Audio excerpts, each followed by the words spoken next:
Buenos días, México. Buenas tardes, Jordania. Es un gusto para la Universidad Nacional Autónoma de México, para la Coordinación de Humanidades y para el Programa Universitario de Estudios sobre Asia y África, tener este conversatorio, este webinar, que lo hemos titulado Women's Political Road in Mexico and Jordan. Bueno, el rol de las mujeres en la vida política, tanto en México como en Jordania. Es un honor tener con nosotros aquí a nuestro embajador Roberto Rodríguez, embajador de México en Jordania, y le paso el micrófono para que nos diga algunas palabras. Por favor, señor embajador. Thank you. I am going to say something in English and as well in Spanish. Buenos días, México. Buenas tardes, Jordania. Para nosotros es un placer participar en este seminario. Muchas gracias a la Universidad Nacional Autónoma, particularmente al Departamento de Estudios de Asia y África y a la Coordinación de Humanidades, desde luego. Y quisiera darle un especial reconocimiento a Haifa, a Haidar y a doña Fernanda, Vidal, así como a Bushra, Shahout. Espero haberlo pronunciado bien. In this occasion, we would like to say thank you for this opportunity. There is no doubt that one of the main issues in the current times is the rights of women, but especially the participation of women in the public life, in the daily life. I hope these kind of events are going to be more often between Jordan and Mexico. But I really recognize the active participation of the university, the National University of Mexico, in this kind of events. Muchas gracias. Quiero reconocer la gran participación de la Universidad Nacional Autónoma de México en este tipo de eventos para reforzar y ratificar los derechos de la mujer, pero especialmente su participación en la vida pública y en la vida económica. Me imagino que el intercambio de experiencias entre Jordania y México será muy importante para seguir avanzando en el tema. Muchas gracias. Pues muchísimas gracias, señor embajador. Y sí, efectivamente, el papel de las mujeres en la vida política de nuestros países pues es muy importante y las mujeres hemos ido avanzando, sobre todo en México, donde ya tenemos paridad en el Congreso. Bien, voy a presentar a nuestras panelistas. I'm going to do in English and in Spanish. I'm very happy to be here. It's an honor to have our Mexican ambassador in Jordan, and especially in this webinar to this issue, that women in political life. I think it is very important, and especially we have the parity in our Congress. Well, Haifa Haidar, PhD in sociology, master in women studies, bachelor degree in law, in addition to a bachelor degree in sociology. Throughout her years of experience, Dr. Haifa served as a consultant and trainer by focusing primarily on youth, women, political parties, people with disabilities, on decentralization, leadership, political participation, and feminist school. As part of her work, she worked on coaching women who are members of political parties aiming to run for leadership positions inside the party or planning to run for elected positions such as parliamentary elections. Dr. Haidar served as an evaluation committee member for projects which seeks to contribute to increase economic, social inclusion, and job creation. During her career, she has worked with multiple international organizations and government institutions like USAID, EU, CARE, Action Aid, IRI, Frederick Ebert Stoffin, ACTED, Oxfam, and the Netherlands Institute for Multi-Party Democracy, Ministry of Social Development, Jordan Family Protection Department, and Ministry of Political and Parliamentary Affairs.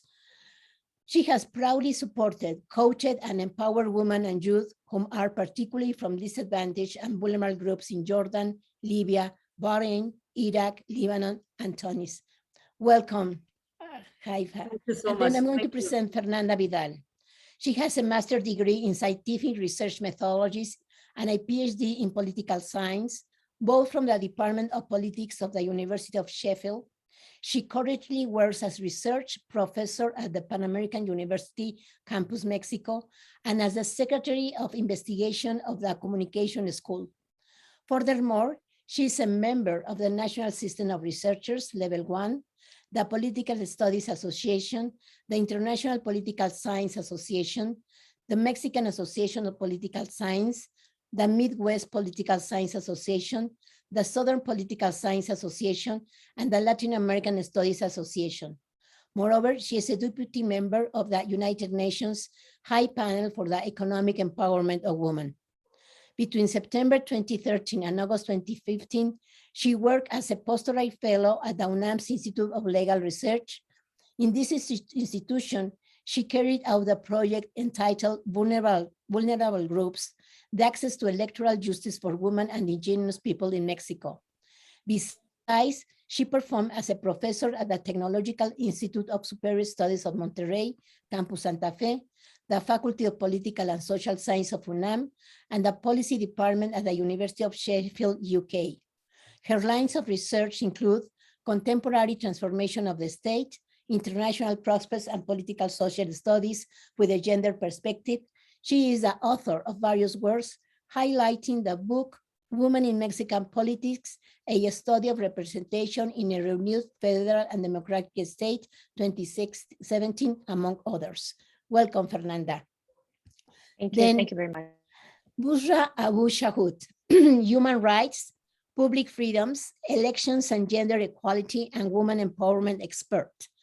Experienced development professional who has worked in the field of democracy, good governance, elections, and human rights for over 16 years.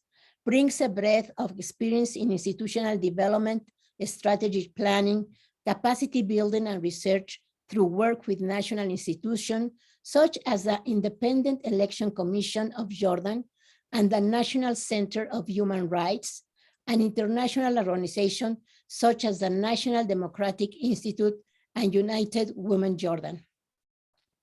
Was elected as a member of the General Committee to Modernize Political System, June-September 2021, and was awarded the Centennial Medal by His Majesty King Abdullah II in October 21 in appreciation of her efforts in the Royal Committee.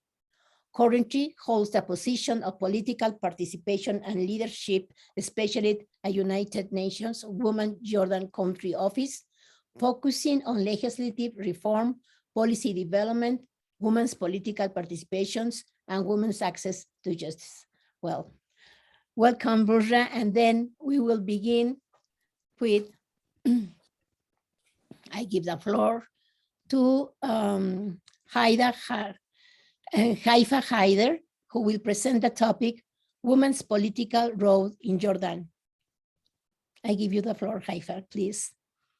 Thank you so much. Thank you. Buenos días a ustedes, buenas tardes a Bushra y a todos. Gracias, es un placer para mí estar con ustedes. Muchas gracias, señor embajador Roberto Rodríguez y todo el equipo de la Embajada de México en Jordania. Gracias a la Universidad Autónoma de México a esta oportunidad. Del principio, yo creo que para hablar de la participación política de la mujer en Jordania o en el mundo árabe en general, no es fácil en 15 minutos hablar de toda la situación. Voy a tratar de hablar algunos asuntos y la compañera Bushra va a continuar a hablar sobre la situación de la mujer aquí en Jordania. Y también del principio no podemos hablar de la situación de la participación política de la mujer sin hablar de Jordania, de la situación de la zona árabe, del conflicto que ha desarrollado aquí. Nosotros, un país de Asia Occidental, tenemos 11 millones de población. Ustedes saben que hay 30% de la población son inmigrantes palestinos e iraquíes y de Siria, sobre todo en la última década de la que se llama la primavera árabe. Nosotros, por ejemplo, en 2015, nosotros tuvimos 9.159.000 personas en el país, y en 2020 nosotros estamos a 11 millones ahora. Esto significa que hay un aumento de población, como 1,5 millones de inmigrantes. Bueno, por fin nosotros trabajamos desde el punto de vista de los derechos humanos. Bienvenidos a todo el mundo. Ojalá que todo el mundo vive en paz, sin guerra, sin violencia. Y en la marcha de la lucha de las mujeres, aquí la participación política de las mujeres jordanos no es separada de la situación económica, política, cultural, religiosa en el país. Nosotros vivimos en un mundo árabe, la mayoría son islámicos, la mayoría cristianos, nosotros tenemos inmigrantes, y de hablar del papel de la participación política de la mujer, yo creo que nosotros estamos entrando en algún tabú de hablar de la política, de la religión, claro, del sexo en general. Pero tengo que decir a ustedes que en las últimas 40 años, 30 años, desde que empezó la época democrática en el país, ha aumentado el número de las mujeres que han participado en la participación política o en el sector público en general. Claro, hay dificultades, pero vamos a ver cómo va la situación. Claro, ser mujer en Jordania no es un camino de rosas, como se dicen, porque hay muchos papeles de la mujer árabe, como la mujer, creo que en todo el tercer mundo. Para mí no prefiero nombrarnos tercer mundo porque es una discriminación para nuestro pueblo. Pero como mujer árabe, como mujer jordana, para trabajar en la política tengo que cumplir con los papeles dentro de la casa primero y coger de cuenta todas las costumbres, reglas, leyes que dirigen la participación política en el país. Para nosotras, sí, con el tiempo hay un desarrollo, pero es un desarrollo lento. Y hay una diferencia entre la participación política de las mujeres que viven en la capital Amman y las mujeres que viven en las provincias un poquito lejos de la capital. Y nosotros sabemos que el camino para lograr la igualdad para todas las mujeres del mundo es un camino largo, pero para las mujeres árabes es un camino largo y difícil, porque estamos trabajando en una zona, viviendo en una zona que todavía el machismo, todavía el patriarcado, creo que es un obstáculo para que nosotras damos más fuerzas en la participación política. Claro, los números de las mujeres que participan en la toma de las posiciones, toma de decisiones en el país, los números de las mujeres miembros de partidos comunistas políticos, sean comunistas de la izquierda o la de la derecha, no son muchas. Nosotros somos pocas en la participación política en general. Y para luchar para la igualdad de género, creo que es otro tema. Ustedes saben que el término género en el país árabe tiene muchos problemas desde el punto de vista religioso a veces, cultural a veces, y de obstáculos. Nada más poner obstáculos en el camino de las mujeres cuando ellos luchan por más igualdad. Voy a dar a ustedes algunos datos, por ejemplo, de la participación de la mujer. Antes tengo que decir que nosotras históricamente no ha conocido muchas mujeres en los partidos políticos. no ha conocido esto. Lo conocido es, la mayoría son hombres. Y las pocas mujeres que han participado en la década de las 50 y de las 60 en los países árabes, en Jordania, eran compañeras, esposas, hijas, hermanas de los comandantes en la política en el país. Pero hoy los números creo que se aumentan un poquito. También las mujeres mismas en la vida se ponen en duda que tienen capacidad para participar en las cosas políticas o en el sector público en el país o no. Porque la mayoría de la gente aquí se creen que el papel fundamental de la mujer árabe es en la casa. Atender los niños, el esposo, el hermanos, el padre. Bueno, ha cambiado un poco por la situación económica este papel, pero todas nosotras tenemos que cumplir en la casa y después salir a trabajar fuera. Por ejemplo, vamos a ver en la presentación de la casa de cámara presentación, hoy tenemos solamente 11,5% acentos en el Parlamento. Y tenemos una cuota. Gracias a la cuota, porque sin cuota nosotras no creo que 2 o 3 mujeres van a llegar al Parlamento en Jordania.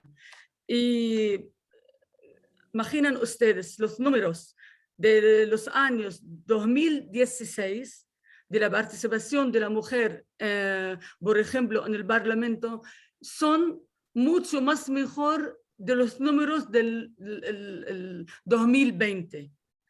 Porque nosotros podemos discutir y analizar la situación. Yo creo que una de las cosas es la primavera árabe, el aumento de las ideas, de las cosas, de la gente de Daesh, de Al-Qaeda. La mayoría de la gente tiene miedo de participar en el sector público, sobre todo las mujeres. Y, por ejemplo, vamos a hablar de las ministras. Nosotros solamente durante 20 años no tenemos más de 34 mujeres que ocupan cargo en el gobierno. Y claro, esto en general para la participación política de las mujeres, pero en particular, por ejemplo, nosotros hay más participación de las mujeres en las elecciones a nivel del Consejo Local, a nivel del Consejo de Municipios. ¿Por qué hay más participaciones? Yo creo que la lucha política entre los hombres mismos para ocupar acentos en el gobierno, mucho más con hombres y hombres y con hombres con mujeres, porque ustedes saben que a nosotras no la dejan llegar a las altas posiciones en el país porque hay muchos intereses.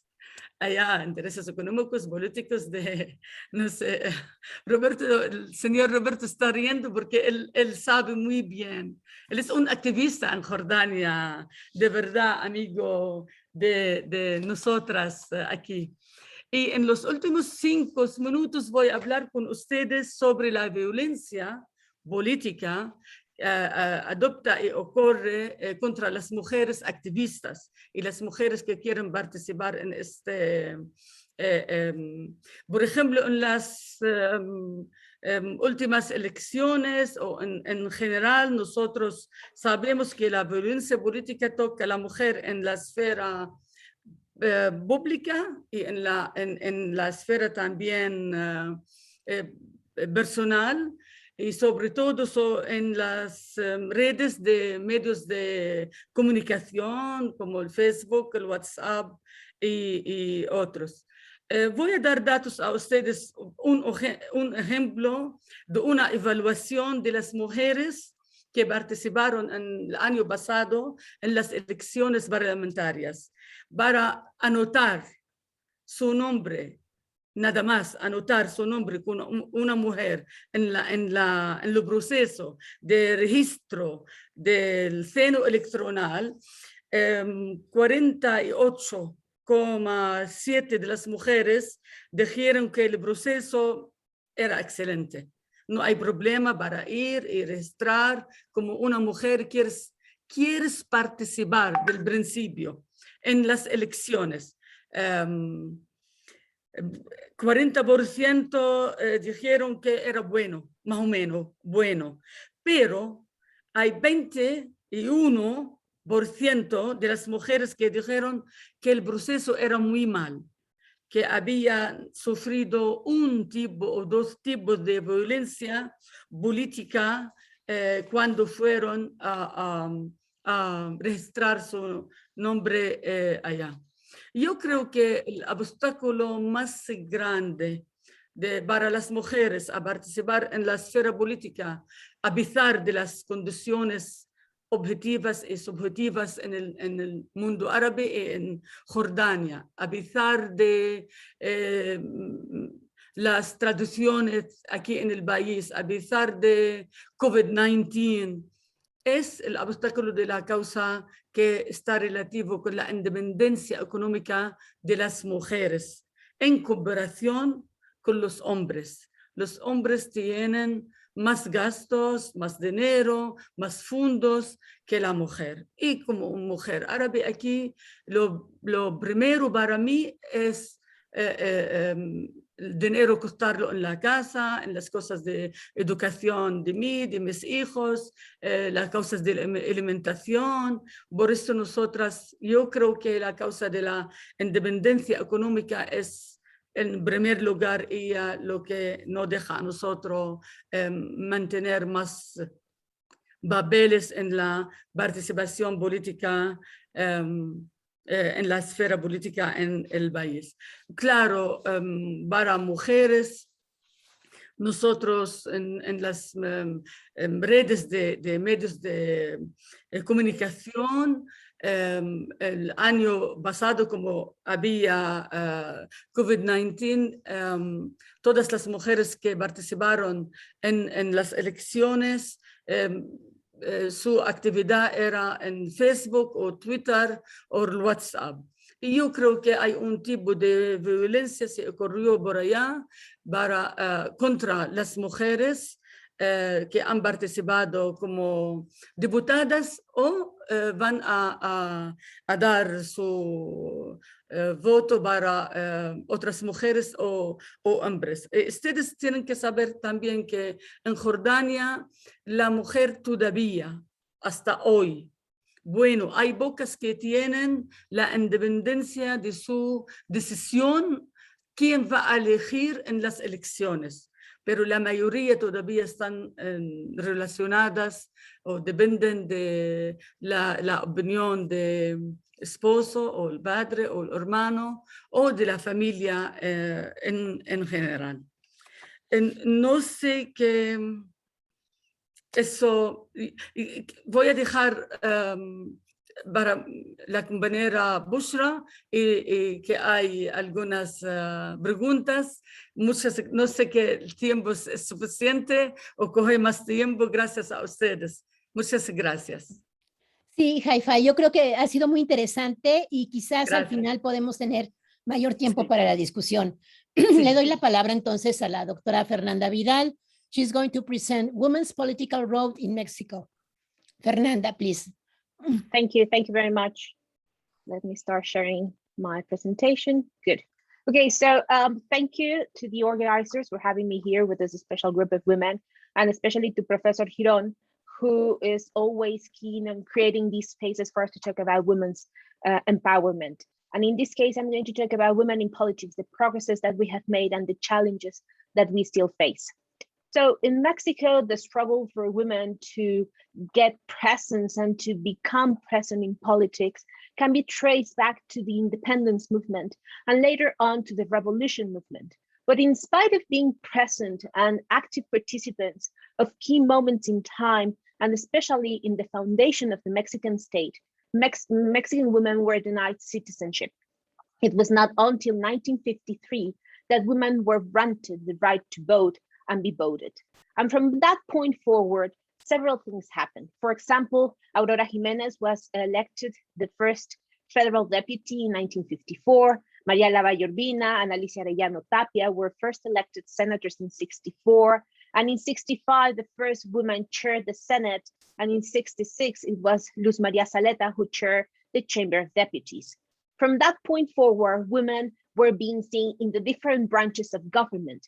For example, Griselda Álvarez Ponce de León was first elected governor of the state of Colima in 1979. And in 81, Rosa Luz Alegre was the first woman to be appointed Secretary of State. So women had been present and they have pushed for getting access into politics. The main particular institutional tool that has allowed women to become present have been electoral quotas, gender quotas. In 1993, for example, the Electoral Code was changed and political parties were only invited to promote women's political participation. Even in 1997, the Electoral Code with the gender quota, 70% and 30% quota was introduced, but it actually didn't change anything because there were no sanctions applied. So rules without any teeth had no consequences.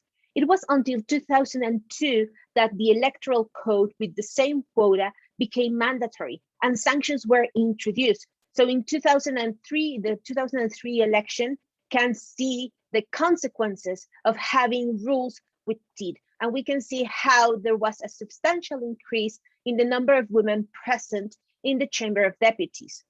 Later on, in 2007, the Electoral Code was changed again, and the new quota was 60%, 40%.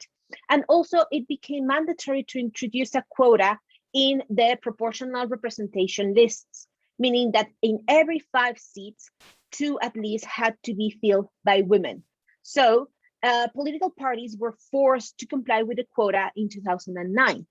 But clever enough, political parties find loopholes. The loopholes work because in our system, we have what we call a joint ticket nomination system.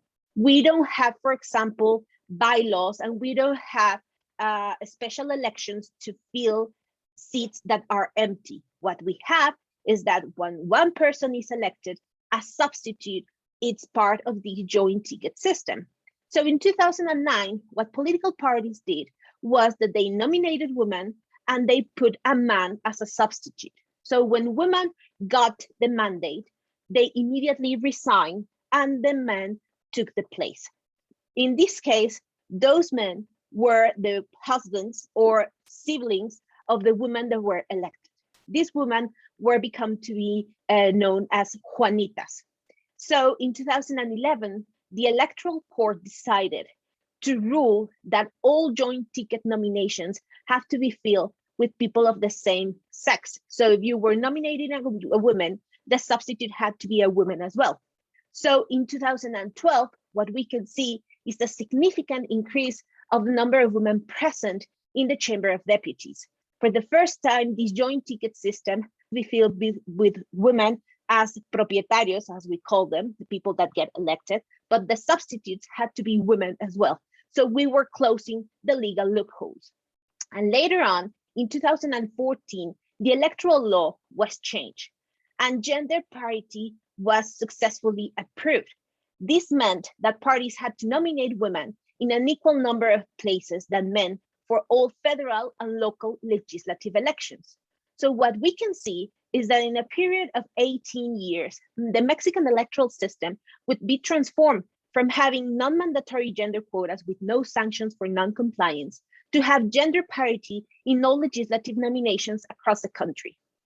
But loopholes still persisted. We can see that in the Senate, the changes were slowly than in the Chamber of Deputies, going slowly than in the Chamber of Deputies, because the Senate is elected every 6 years.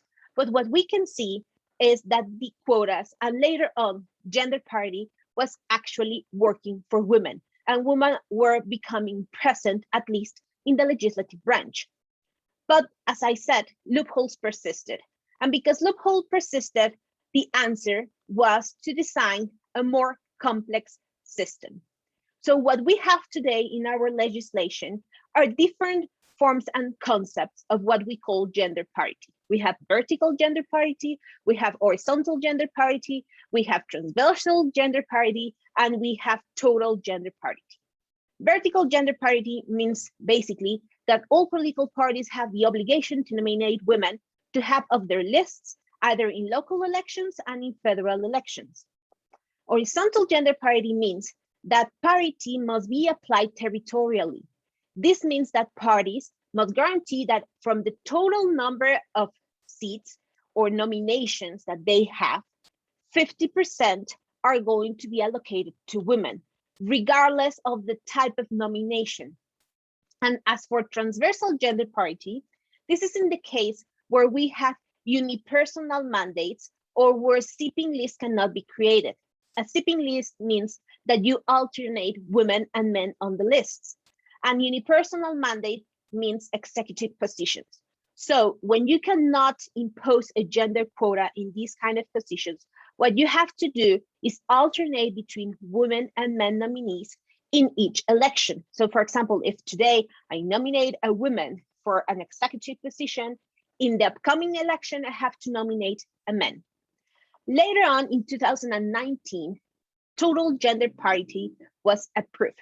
This meant that the Constitution was changed. Article 41 mandates today that gender parity has to be applied in the composition of all government organisms at the federal and the state level. This means all the positions, for example, in the cabinet, the presidential cabinet, but also cabinet positions at the state level, municipal elections, anything, you can name it, you have to have gender parity in its composition, either in people that get elected or people that get appointed. Now, there have been significant consequences at the local level. As we can see in executive positions, for example, in municipal presidencies, in 2007, only 3.5% of the municipal presidents were women.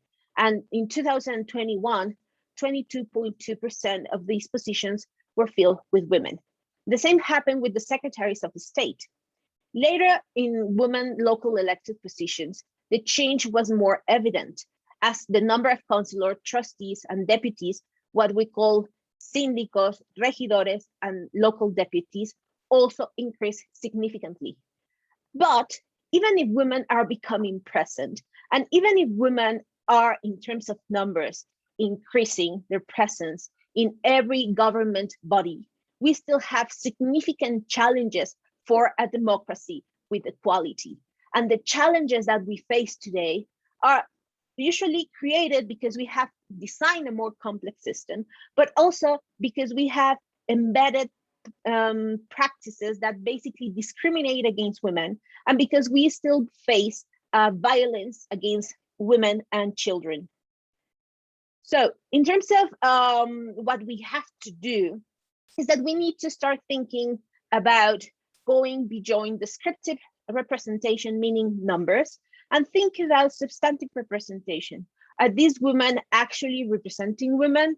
Are women's interests better because we have more women being elected, more women being appointed? So we need to strengthen women's participation, for example, in all areas of parliamentary life. This means that once women are being elected to the House of Deputies and to the Senate, we still need women to be chairing, for example, significant positions, instead of being chairing only the Cultural Commission, the Gender Commission, the Health Commission. We have, in this case, what we call hard commissions, and the presence of women today is minimum. Also, in terms of the executive branch, there are, for example, new appointees as state secretaries. And because these new appointees are men, basically, this is in violation of Article 41 of the Constitution. This is severely enough because we are in violation of Article 41 of the Constitution. But the most important thing here was that both the Senate and the Chamber of Deputies ratified these nominations without objection. They knew that by ratifying these nominees, they would be violating the gender parity principle of the Constitution. So we are violating our own rules without anyone saying anything. So it is not significantly enough. We have a constitutional mandate, demanding gender parity in the composition of, for example, the executive cabinet, it is not enough if we are not complying with these rules. At the state levels, for example, few governments complied with the gender parity rule in cabinet appointees. One clear example is Claudia Sheinbaum's cabinet with 10 men and 9 women, which is one of the few that actually complies with the mandate. Worst enough is that at the state level, the executives or governors are not women. We don't have 50% women and 50% men. We only have had 9 women governors in the last 41 years, okay? So what our Electoral National Institute tried to do was to uphold the constitutional mandate of gender parity in those who were nominated for the governorship across the states in 2021. What happened was a backlash from political parties. Political parties decided to challenge the mandate of the National Electoral Institute within the courts to comply, to avoid complying with the transversal parity clause. So at the end, there was too much publicity around it, social discussion, and political parties were basically forced to comply with the gender parity nomination rules. But at the end, it was also another way through which political parties were trying to avoid complying with the quota. So what we have to do in order to enforce the constitutional mandate is to actually have regulations and processes to be adopted across all states, so the federal arrangement of our country doesn't create different rights for women across the different states. We need norms that enforce constitutional principles. We need basically also to transform political parties.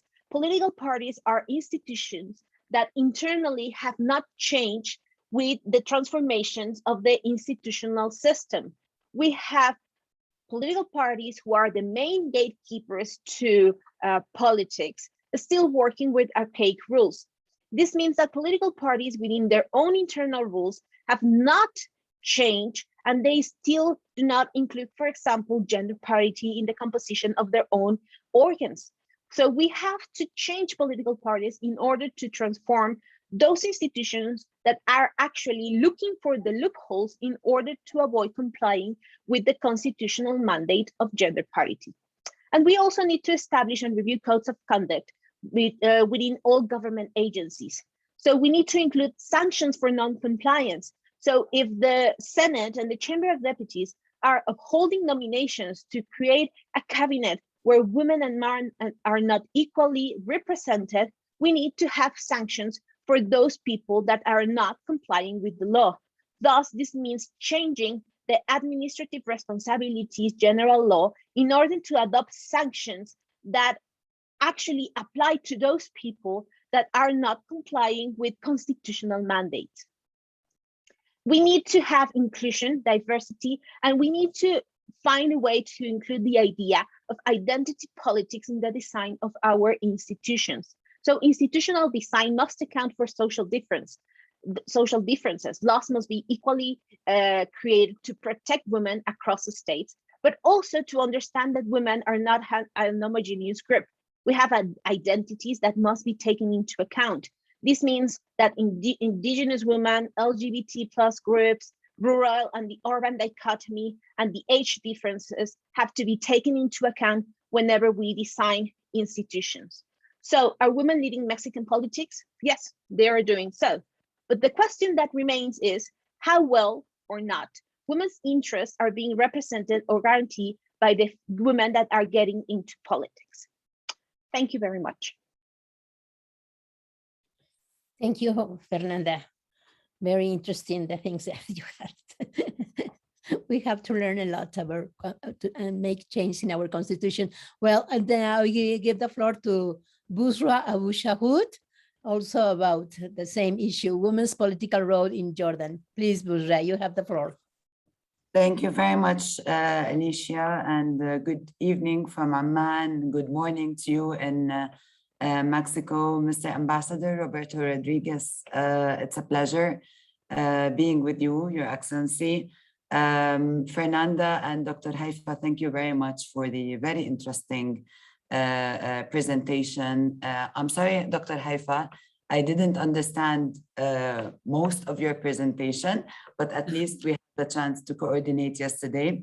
Fernanda, thank you very much, because you've reflected on a number of very important points, mainly on the affirmative action that the law can have, but also to what extent people and institutions are actually applying the laws to abide for gender equality and women's empowerment, and also the importance of having the holistic approach when talking about women's participation and representation in leadership positions.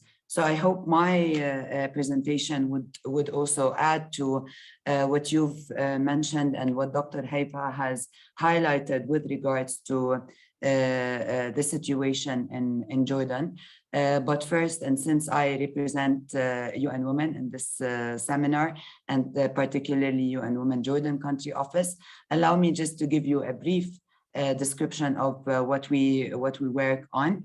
Of course, we were established in 2012, and we work with a wide variety of partners here in Jordan, from the government to civil society organizations, of course, the Jordanian National Commission for Women. And our mandate is to apply or to comply and to advocate for Jordan's adherence and compliance to its international standards and obligations, and basically the 2030 agenda, but also supporting Jordan to keep its sustainability, development, and security. Well, going back to the topic of the presentation, there has been a number of developments with regards to women's participation in political positions in Jordan, and there has been some improvements with regards to achieving gender equality and women's empowerment.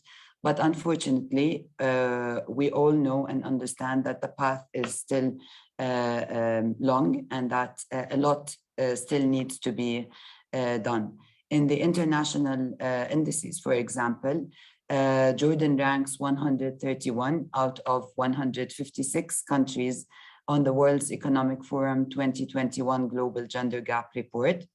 And under the sub-index on political empowerment, we are in the rank 144. We also have the rank of 154 out of 192 on the Interparliamentary Union's Women's in Parliament Index, and that is as of October 2021, and 102 out of 189 countries on the Gender Inequality Index of UNDP 2020 Human Development Report. So it is obvious that we are struggling in the international indices on political participation, although we are achieving progress with regards to education, health, and other indicators. And according to a study that has just been announced now, actually, as the seminar is taking place, around 75.8% of females who have a bachelor degree suffer from unemployment. And in general, economic empowerment and economic engagement of women in Jordan is very low. And I think it is important as well to make the linkages between the importance of working together and in parallel on women's economic empowerment and political empowerment. So women's representation is minimal in both appointed and elected positions. Currently, we have 2 out of 29 ministerial positions, 16 out of 130 parliamentary seats, and 5 out of 65 senators.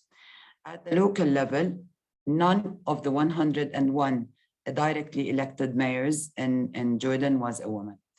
11.5% of parliamentary seats, that is 15 of 130, are allocated for women in the national parliament, while 25% of municipal council seats and 15% of the governorate councils seats are reserved for women. In 2016 parliamentary elections, Jordan had an issue as well with regards to legislation regulating electoral processes. Since 1989, almost every election is held according to a new law. And this causes sometimes lack of understanding of the legislative framework that governs the elections. In 2015, we had a new law, and in 2016, parliamentary elections took place, and we had 5 women who won out of the quota, increasing the number of women in the 18th parliament to 20. Unfortunately, in 2020 parliamentary elections, this number decreased again to the 15 seats that are reserved for the women. And some people tend to justify this, that the law, because it is the first time that 2 electoral cycles happened according to the same law, and now people understand the law better. So men candidates were actually working against the female candidates in these elections, and that's why women weren't able to obtain more than the 15 seats that are reserved for women.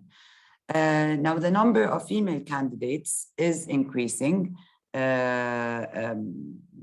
In 2016, for example, we had 259, while in 2020, the number increased to 360, which shows that women are willing to engage in political life. Now, we have an issue as well that also affects women's participation, which is the weak political and social incubators, if we may call them. And here we're talking about political parties and civil society organizations and the engagement of women in these incubators. Mainly, the situation in civil society is much better than in political parties. And this is something that was reflected in the CEDAW committee recommendations to Jordan in 2017, which emphasized on the importance of raising public awareness of the importance of having women in leadership positions and in political positions as well.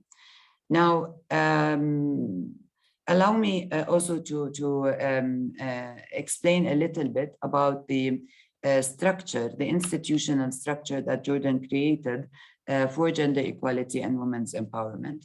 Of course, we have the JNCW, the Jordanian National Commission for Women, that was established in '92 and has a broad mandate to work on the normative and the strategic level on women's empowerment. And we also have the Interministerial Committee, which currently includes 13 ministers and a number of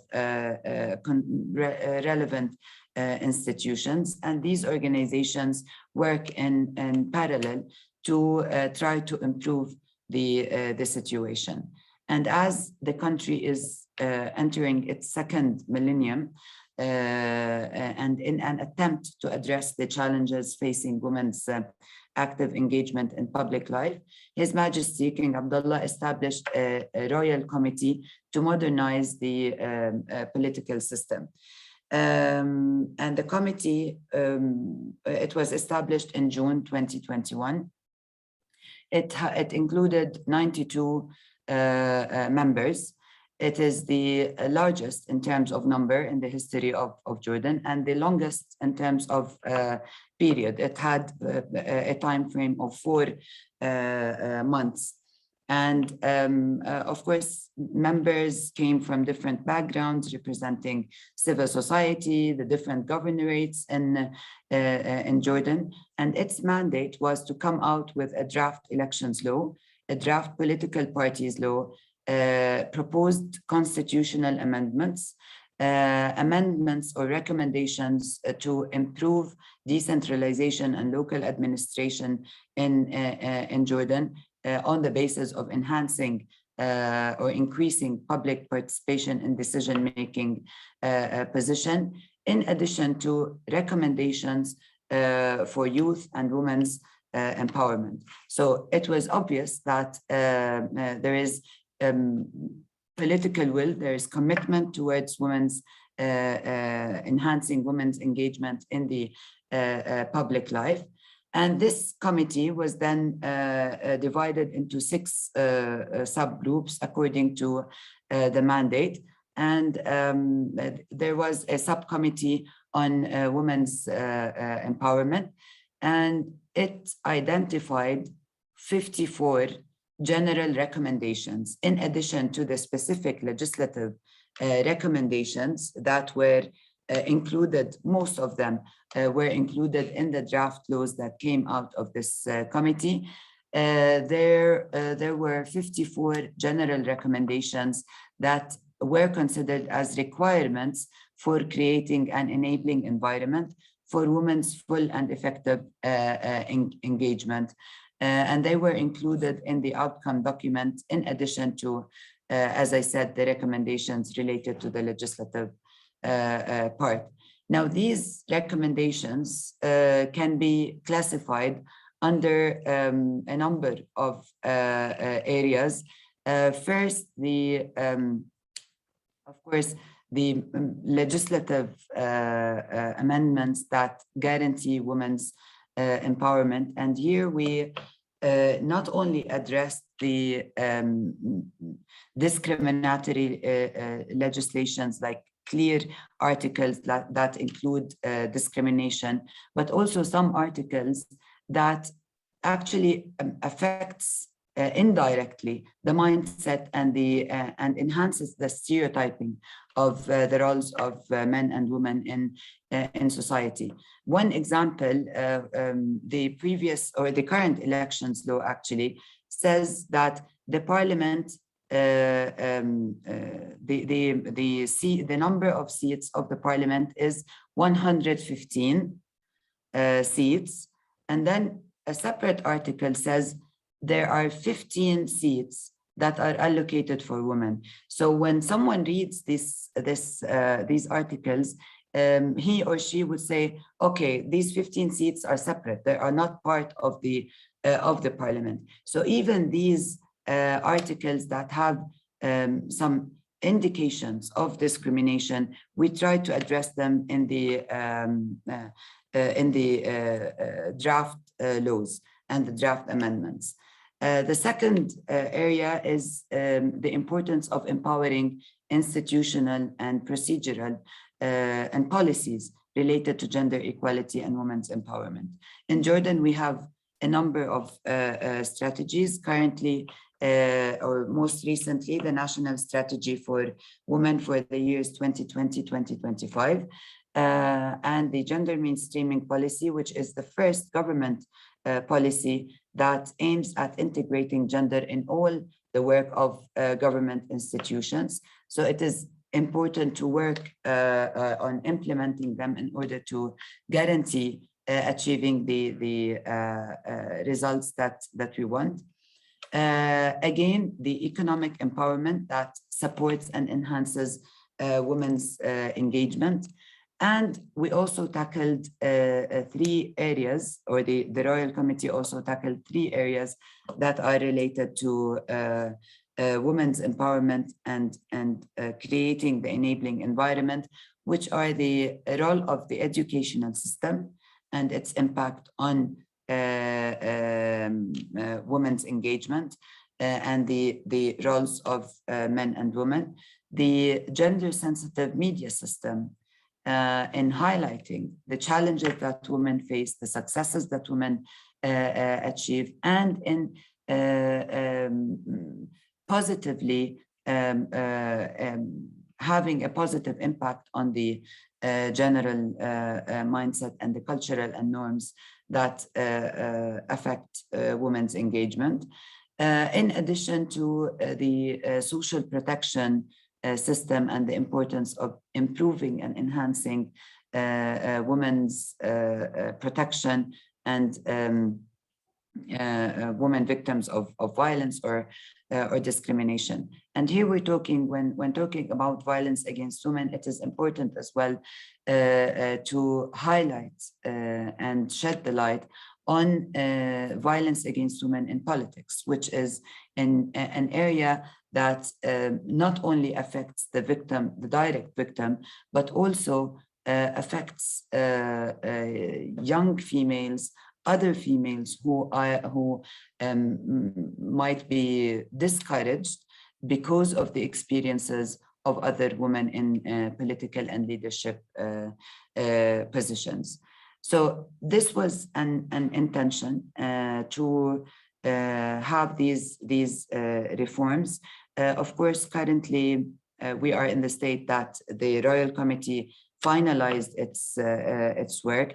Now the amendments, the legislative amendments, are in the hands of the Parliament, which will be convening on the 15th of November. And we hope that the amendments that relate to women and gender in general will be addressed. And the other section of the recommendations, which relates more to the policies that I have just mentioned, are in the hands of the government in order to develop executive plans to guarantee the implementation. Of course, this requires collective efforts from the government, from the civil society, from the international partners. And as UN, we're committed to support Jordan's reform process, of course.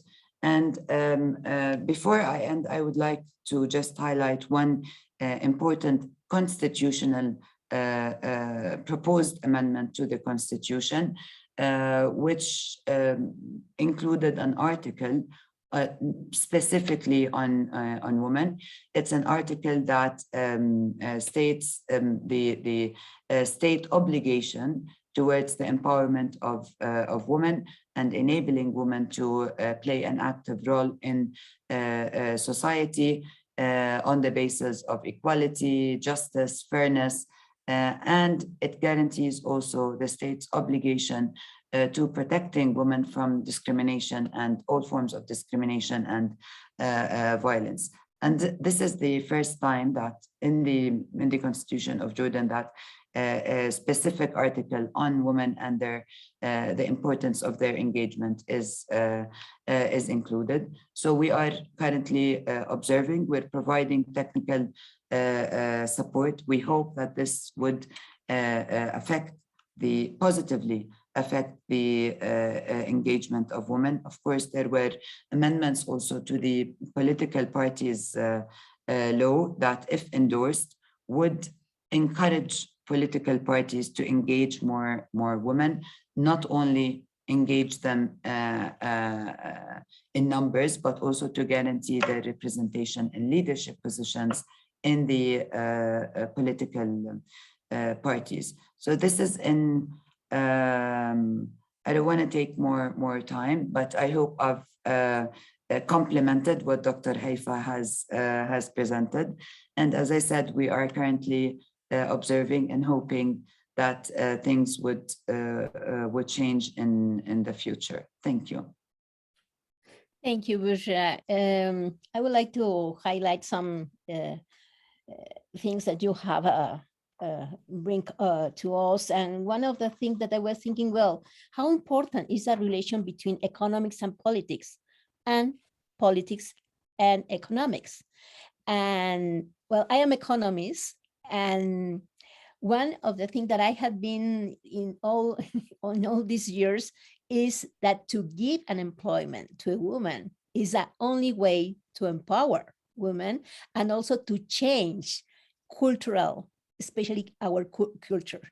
When I was hearing Haifa, that many, sorry, it's Alexa. Sorry. While I was hearing Haifa, Bushra, you said that 75.8% of women in Jordan has a bachelor degree and they don't have unemployment.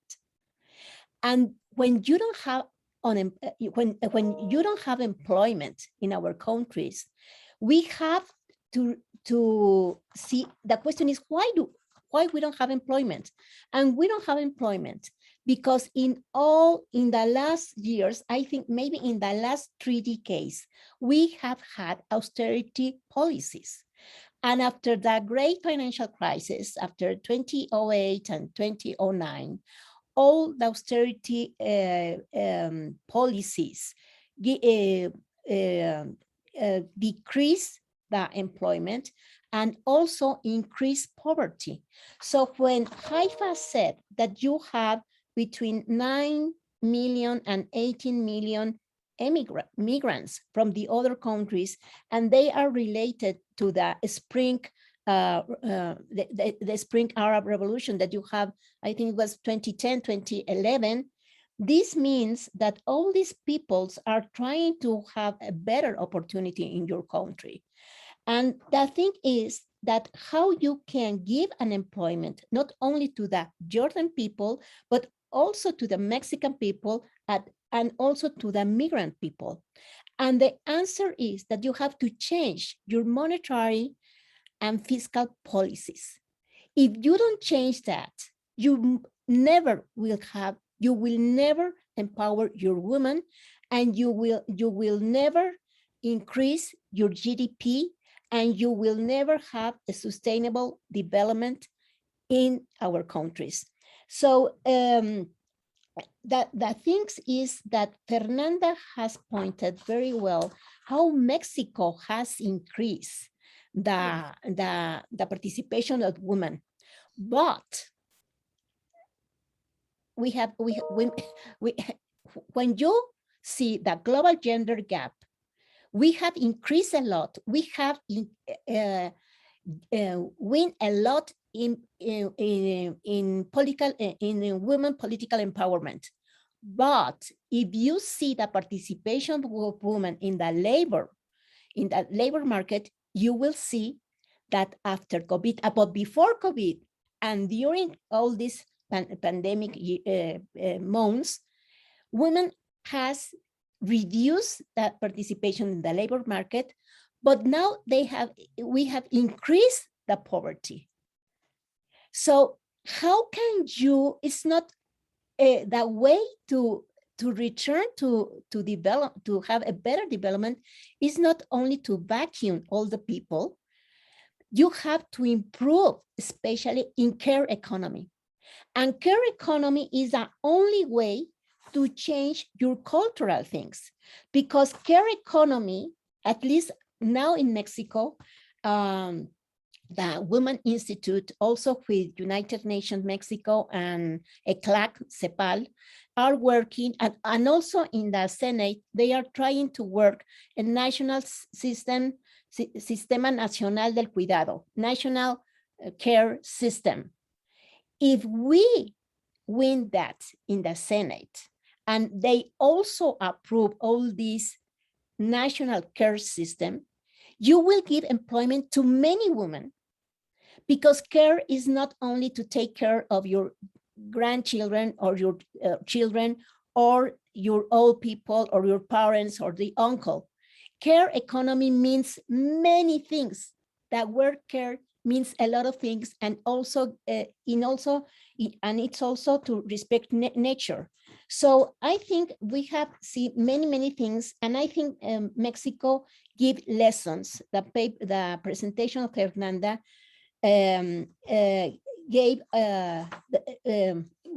a lesson to other countries how we win this parity. But even though I agree that we need more to change our cultural ideas, and also to change the policies that bring us in austerity.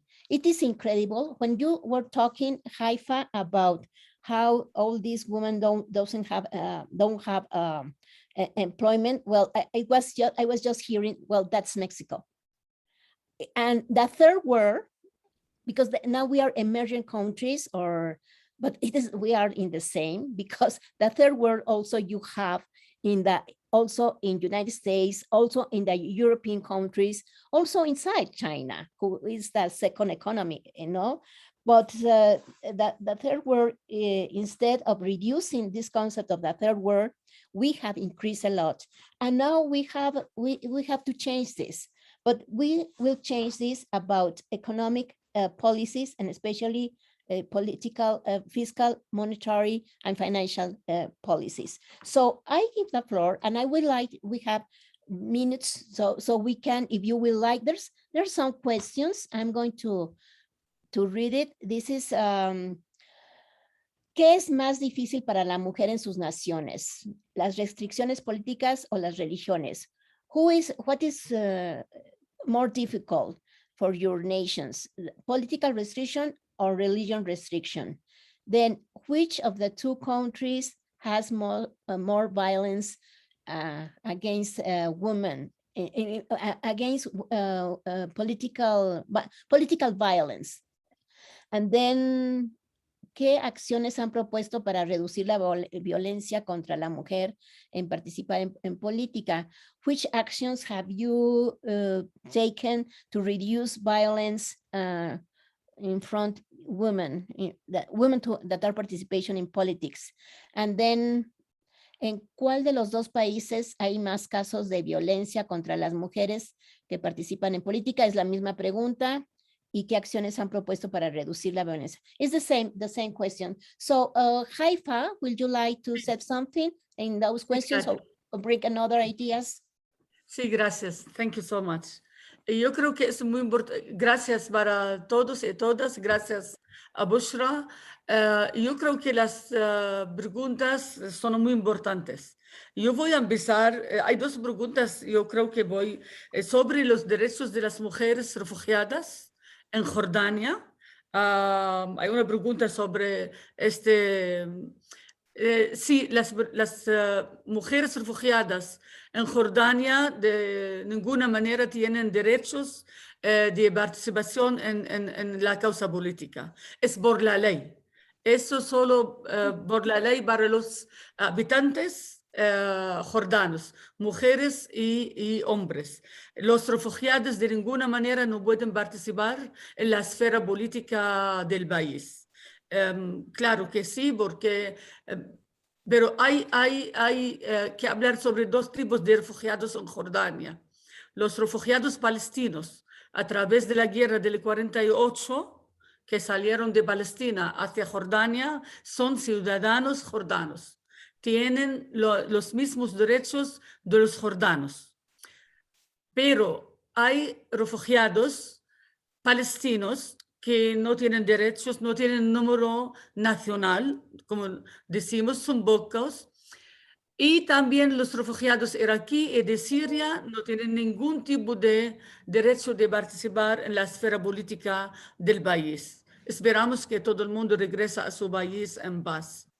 Eso primero. Hay una pregunta sobre las restricciones políticas y religiosas. Y yo creo que para responder esta pregunta es lo más difícil para mí como activista. Yo tengo muchos límites de hablar de la causa religiosa aquí en el mundo árabe, porque ustedes saben que no hay mucha diferencia para las mujeres a hablar, son cosas vinculadas. Siempre los religiosos utilizan las causas religiosas para disminuir, para apretar a la participación de las mujeres en la vida social, en la vida política, en cualquier acción fuera de la casa. Y los políticos utilizan la religión también para para violar las mujeres que participan en la vida pública en el país. No sé por qué a lo largo tiempo, décadas, en Europa como en el mundo árabe, los religiosos y los políticos son juntos, aliados contra los derechos de las mujeres. Ojalá que no hay problema en el futuro en Jordania para esto, para mí, pero es la realidad. Siempre son juntos, defienden sus intereses del masculino para que dejan las mujeres allá aparte. Y Sí, quiero que Bushra o alguien se puede... sí. Ahora le pregunto a Haifa, pero pues aquí en México también la religión es terrible. Sí, sí, Nos sí, ha sí. hecho Lo mucho mismo daño. No, para mí no hay diferencia de la religión cristiana, judía, musulmana, desde el punto de vista de los derechos humanos, sobre todo derechos de las Ajá. mujeres. No hay Es diferencia, mi amor. Son religiones patriarcales. Pero le doy Patriarcales. Son la palabra a patriarcales. Fernanda. Sí, Patriarcales, Fernanda, por sí. favor. Es correcto. Contesto en español o que en inglés, no sé. Yo creo que en inglés, Fernanda, En para que inglés. Bushra Okay. entienda. Sí. Okay, so good. In terms of violence against women who get into politics, I would say that violence against women is particularly a phenomenon that has the same roots in terms of violence in Jordan, violence in Mexico. It is about men feeling that they have the right to control women. Men have the right to decide over women's body, ideas, decisions, and so on. So when women get into politics, violence that women are experiencing is related to the notion that women are moving into an area that it's not for women to be part of. So if we take into account that the origin of the causes of violence against women is the same, I would say that we experience violence in the same way. Now, having said that, in Mexico, we have certain legal frameworks that supposedly protect women from experiencing political violence. But as I have shown, even with the laws that we have, if we cannot implement them properly, and if we don't have sanctions that actually force men and women to uphold the law, then there is no point of having these specific regulations. Also, we create laws because we aspire to be a society with certain forms, ideas, and ways of behaving. And that's why we are always pushing to advance the rules to create a society maybe in the future that we aspire to be today. But even today, with the rules that we have in Mexico, we have a significant figure of women being murdered basically because they want to get into politics. So I would say that we may have less women being victims of political violence, but we experience violence in the same way as women in Jordan because it's about men's control over women. Yeah. Thank you, Fernanda. And Bushra, please. Thank you very much, and I totally agree, Fernanda. Of course, it's a form of violence that comes from the mindset of male dominance over certain sectors, and of course, politics is a sector that is in Jordan, for example, it's a male's dominant sector. So I totally agree. It is really important to raise awareness on the fact that economies will not grow, development goals, sustainable development will not be achieved if 50% of the society are left behind without legislation to protect them, without legislation to guarantee that they are welcome in different sectors, in the labor market, in the public and private sectors, in politics, in leadership positions, in universities, in the educational system. So if these policies overlook women's challenges and women's demands, then we are leaving people behind, and we will not move forward in this. There was a question regarding the religious restrictions. I think it is a lot related to the false interpretation of religion. And again, it's more the males who are interpreting religion in a way that would serve their interests to keep women away. So it's something that, again, the educational system needs to play a huge role in this. The media needs to play a huge role in raising public awareness.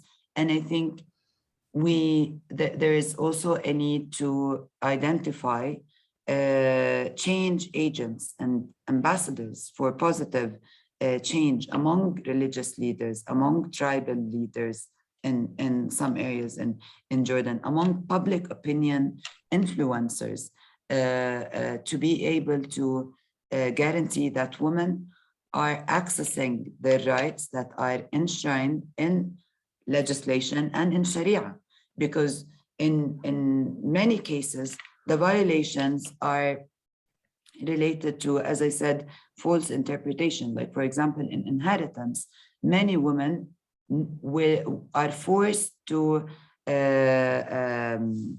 let go of their inheritance to their male brothers or whomever in the family. And this has nothing to do with religion. It has to do with the fact that people see that a man is more capable of dealing with financial issues than a woman. He is responsible for spending, while in fact, let's look at ourselves. We are almost all of us are breadwinners for our families. We also spend on the families. So these are issues that we really need to raise awareness. And here I would like to focus on the younger generations, because some statistics are showing in some countries in the world that the younger generations are having more conservative and more masculine approaches than the older generations. So this is again something that we need to focus on in our work. Thank you. Thank you. Sorry. Thank you. Sorry. I don't know if you would like to, we have like 5 more minutes. If you would like to say something, Haifa, I think you would like Yeah. to. I need some idea, please, about the political violence. I think the political violence is very related with political system and democratic process in the country. For me, it's very important, more reforms in political and democratic and political party in all the country, Arab country. Yo creo que es muy importante hablar de la relación entre la violencia sobre la mujer que trabaja en la esfera política y la democracia en el país. Cuando la democracia en el país está aumentada, está en la realidad, se disminuye la violencia contra la mujer y el hombre en el mismo tiempo. Solo ver a las mujeres como ser humano, no como instrumento que trabaja en la casa sin derechos o en la sociedad sin derechos. Gracias. Fernanda, ¿quisieras decir algo, lo último?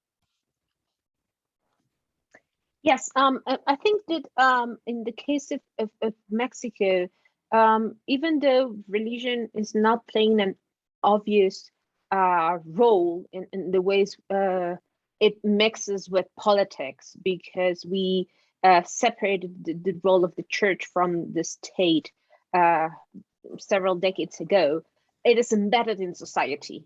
And in the way in which religion works and organizes society, it organizes society in a way in which men are placed at the front, women behind, men are placed in the so-called public sphere, and women are relegated to the private sphere. And if religion has organized society, at least in Mexico, for over, I would say, hundreds of years, then a religion in one way or another has played an important role in how women and men relate and behave, and the role that they have to play in front of society. So it is not in the same way it is in Jordan, but it has a role to play. And if we don't move past this idea of patriarchal society in which men are at the center, then we are not going to be able to empower women in terms of economic empowerment, political empowerment, and so on. Thank you. Thank you, Fernanda. Bushra, the last thing, would you like to say something? Well, actually, just to say that it's always important for us to keep in mind, going back to the linkages, Alicia, between women's economic empowerment and women's engagement in political life. And I think that it is time to, I'm talking about specifically about Jordan, to actually address this from the holistic approach. When talking about women's engagement in the labor market, it's not only labor law that would change the situation of having one of the lowest rates of women's engagement in labor markets, reaching only 14%. It's also policies, it's also practices by the public sector and the private sector that need to be monitored, that need to be limited in order to be able to reduce their impact, and in order to become to have a more friendly work environment for women. And of course, financial decision independence is crucial, is a factor for any woman to decide on engaging in a political life or running for a political position. So that's it from my side, and thank you very much. Thank you, Bushra. Well, thank you very much. And the only thing while I was trying to make some notes for my participation, I will just finish that religion is culture. So we have to change that, but we must change by trying to be more democratic and to have more laws.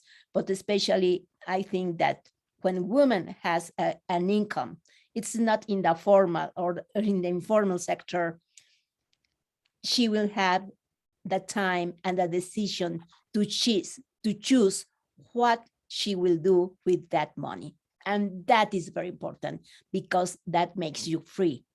Of course, most of the money that you earn is for your children most of the time.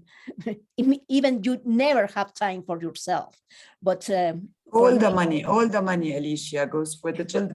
Just for the children, the family, the school, whatever. All the time you're working for others, but never for you. And well, thank you very much. And it has been a pleasure. I'm very happy to have this conference with our embassy, with our Mexican ambassador, and also thank you very much to the team of PUEA, and also to the team of the Mexican Jordan Ambassador Francisco and Luna. Thank you very much. And well, as soon as we have the tape, we will send it to you. Thank you very much. Thank Bye-bye. you. Thank you so much. Thank you. Thank you very much. It's been a pleasure. Thank you. Thank you, Bushra. Thank you. Hi, Francesco,